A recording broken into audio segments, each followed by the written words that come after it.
name is Jen Moorhatch, and I'm the school choral editor at J.W. Pepper. We have a special guest for our lesson on vocal belting.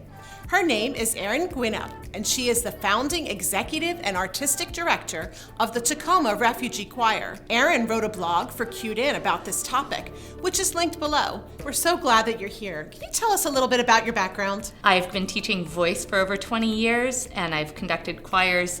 I'm currently directing the Tacoma Refugee Choir, which brings together refugees, immigrants, and community members to build a more welcoming community through song.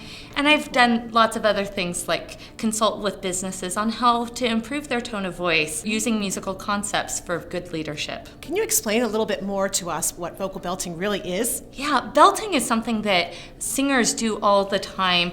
It's part of the popular music culture, but it's also part of a lot of ethnic cultures. Belting is a really key part of a lot of styles.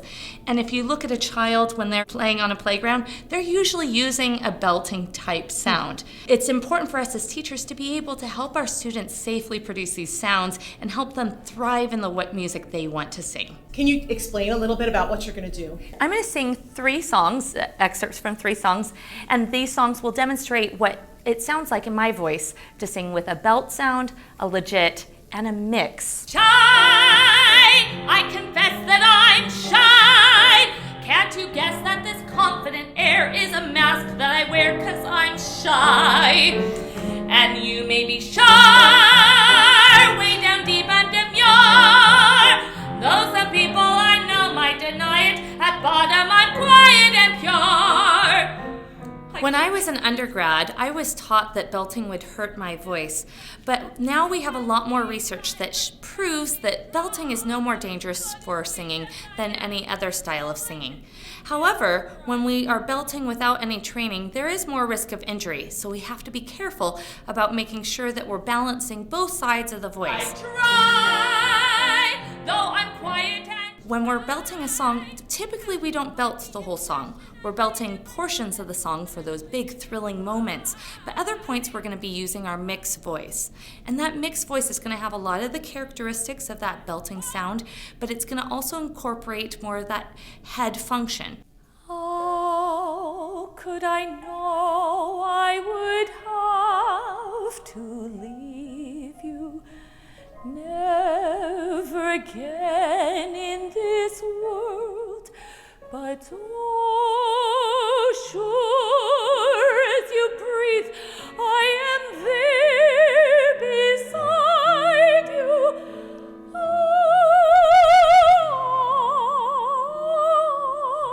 When someone is belting, they are using a TA dominant sound, which means that the thyroarytenoid muscle is dominant in that relationship. But that doesn't mean that the other muscle involved, which is the cricothyroid muscle, is also engaged.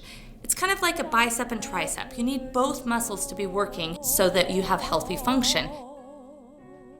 When we're in our head voice, we're using a CT dominant sound, which means the other muscle is predominantly involved in that relationship. Some of the biggest challenges I see from students is overly relying on one side of their voice. So a student who has a tendency to use too much of that chest voice function when in fact they should be mixing along the way. If I have a student who's overthinking their technique, oftentimes I'll have them focus on their character, because even though they may not know how to sing that song, their character does. Good morning, birds, good morning, trees. Oh, what a lovely day. The sun's so bright, it hurts my eyes, but really, that's okay. So if they have those fundamentals in place, oftentimes the character will help drive them to find those brighter sounds that we're looking for in that quality. I've had 6 cups of coffee, so I'm really wide awake. I've always been a morning person, a morning girl. Hooray! When I start a student, I want to make sure that that student has good access to their head voice so that when they are using their chest voice, they're not likely to over-rely on that. I just met Theresa, and I'm excited to help walk you through some of the things I would do with a first-time student. I'm excited to learn. Yes. So usually when I'm working with a new student, I will make sure that their head voice is working really well. Okay. And I love straws because it really is a great way of getting into that space.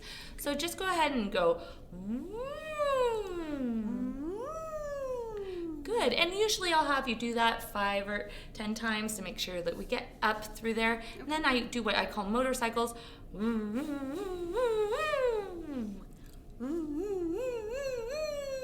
Good, and then we might do a descending scale on the straw.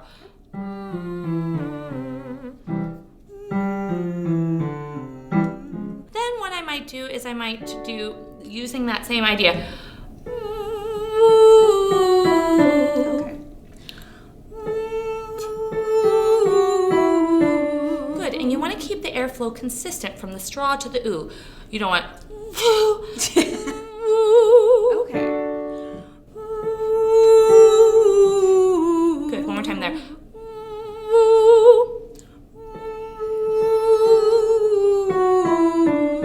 Good.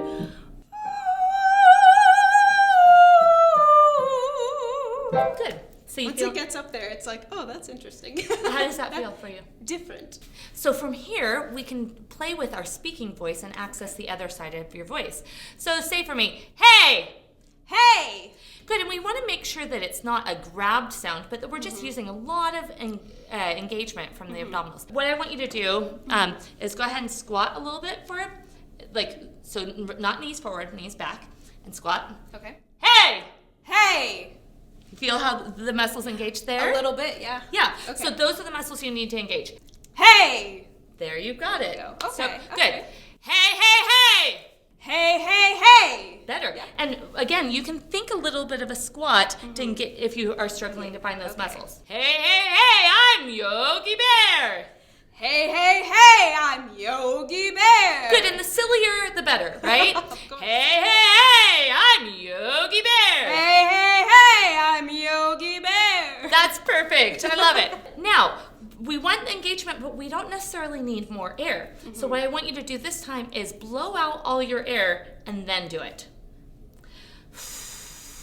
1, 2.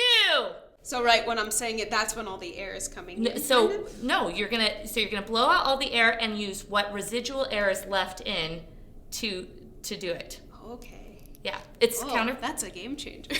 Or not a game. Okay, sorry, wait. Sorry. 1, 2, 3, 4, 5. Is that interesting? That is, yeah. Because when you've emptied the tank, then you have to create a different kind of pressure, and that's what we need for the sound. Okay. You don't need more air going through the vocal folds when we're belting. We need that subglottic pressure. Wow. So from there, we want to just move into other phrases, and the speaking voice naturally uses an interval of a fifth at times. So, how do you do? How do you do? Yeah, that's it. We're Okay. gonna go up. How do you do? How do you do? How do you do? How do you do? How do you do? How do you do? How do you do? Good. And that's a D. Where that strain is. Wow. You just my did goodness. it. Yes. I have not done this before, you guys. Just so the people know. Fabulous. Very good. And so now we've produced that sound and we Wow. just move into other spaces. When I'm working with a student who's belting, sometimes tension will creep in. And in those cases, I return back to fundamentals and get them singing in their legit voice so that they get that healthy balance between the CT dominant and TA dominant sound. Thank you, Erin, so much for coming in today and talking a little bit more about vocal belting for our customers. Oh, I'm glad to. I really hope it helps people, whether they're singing Broadway or contemporary music or world music. These are principles that we all need as both singers and teachers. We hope that answered your questions and gave you some great ideas to use with your vocalists. Be sure to subscribe and hit the bell to be notified for more videos from J.W. Pepper.